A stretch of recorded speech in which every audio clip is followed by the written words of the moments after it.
Hi everybody, and welcome to my channel. Today we're going to be making the very yummy beignet. So let's get started. Alright, so the first thing we're going to do, I have a 1/4 cup of warm water and we're going to add a 1/2 teaspoon of active dry yeast. And we're just going to let that proof to the side a little bit. So we're going to give it a quick stir just to mix it in. Then we're going to add, this is a 1/2 cup of heavy cream to this bowl right here, and a 1/2 cup of boiling water. Then we're gonna add a 1/4 cup of sugar and a 1/2 teaspoon of salt and 1 egg.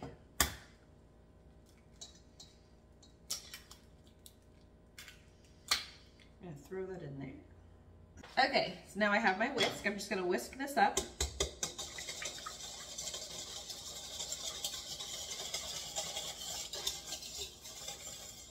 And then we're gonna add in 2 tablespoons of shortening.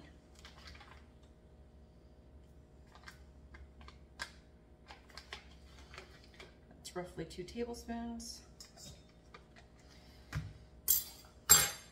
Tiny bit more, it's okay.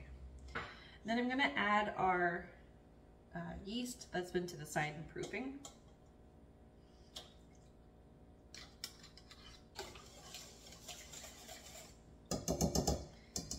Now I'm gonna trade my whisk for a spatula.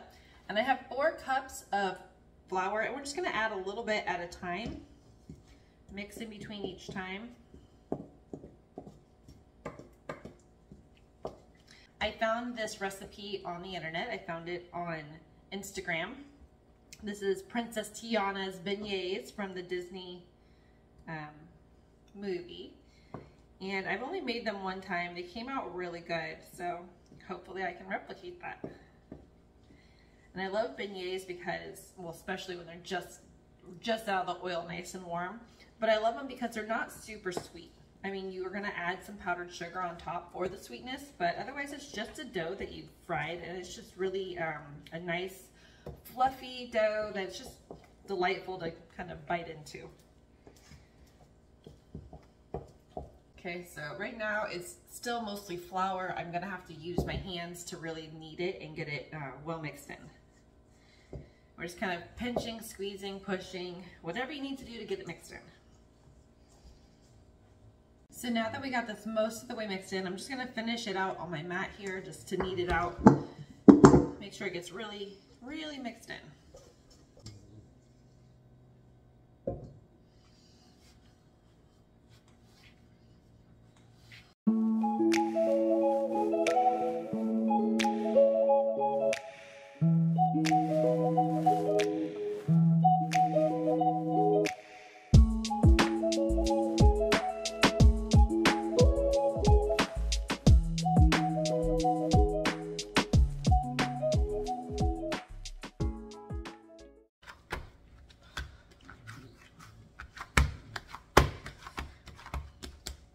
Alright, I think that is good. It has a little spring back when I push down on it, and it's a nice silky texture. It doesn't feel dry to the touch anymore. So hopefully this will rise in our oven. So I'm gonna put this in my oven. I already had turned it on earlier, and it's just a nice warm, like 120-degree temperature, which should be perfect for rising for the dough. Alright, so I'm just gonna throw it into this clean bowl here. I didn't put any sort of oil or anything like that. I don't think it needs it. I guess we'll find out. So hopefully, yeah, I'm just gonna put the towel over top and hopefully it will rise. Okay, so this didn't rise a ton, and I'm hoping that my yeast wasn't bad, or maybe the conditions just weren't quite warm enough. But really, we don't really need to rise at this point. We just needed the dough to rest for a little bit. That way we have a little bit more leeway to roll it out, because if we didn't let it rest, it wouldn't roll out. It would like spring back. So this way the gluten in the dough has rested, and we should be able to smooth it out. And we're looking for about 1/4 inch thick. So we want to make a nice rectangular pattern. That way we can come up with some square beignets.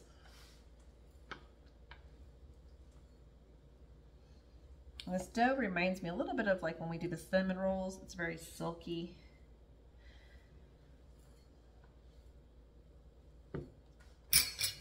So the easiest way I found to cut these in a nice shape is with just pizza cutters. So easy. So I'm going to cut them about like this.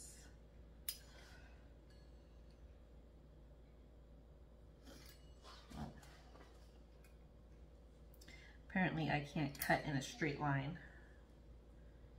but if you know me, that's not surprising.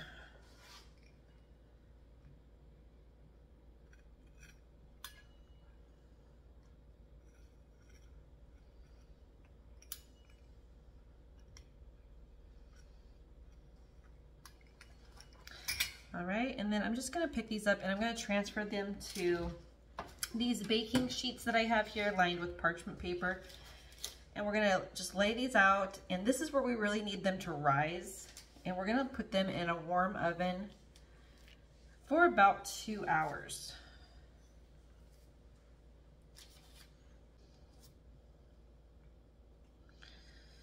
It's kind of a tiny one, but it's okay, I guess. We'll just have a tiny one.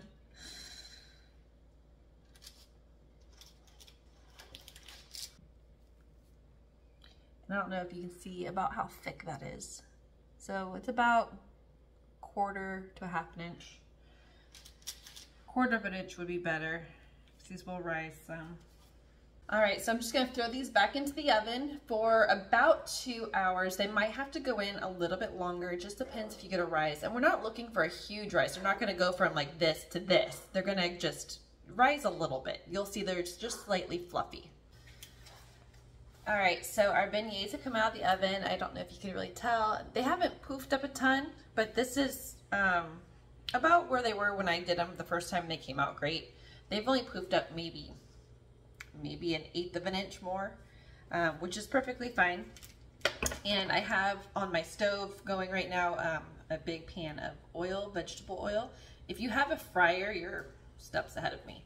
But I do have mine in a big wok, so it's nice and deep. And we're gonna wait for the temperature to get up to about 360 degrees.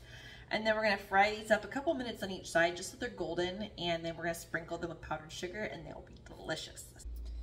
All right, so we've reached 300. So this is almost ready. So I just want to show you what I have set up over here. Oh, I'm using a candy thermometer, by the way. Any thermometer you have that you can do oil in will work just fine. But I already have set up over here a little container with some paper towels to soak up the oil. I only have a slotted spoon, which it works, but if you have something a little bit better to dish these out, that would be good as well. So I'm just gonna go ahead and I'm just gonna throw in our little baby beignet as a little starter one.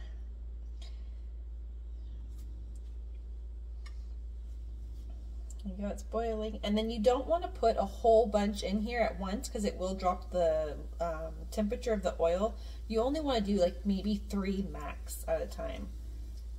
A little golden, so I'm just gonna flip it over. There we go. I don't know if you guys can tell the color difference. I can. Pull this one out, throw it on the cloth, and then I'm just gonna go ahead and put in, maybe, because these are bigger, I'm gonna maybe only just do like 2 at a time. Lift them slowly and just drop them in really gently.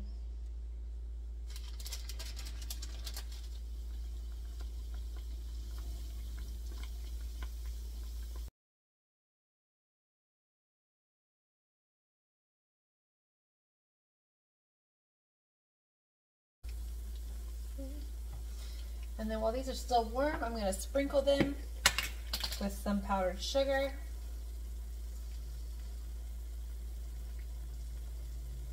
Ooh, these are going to be good.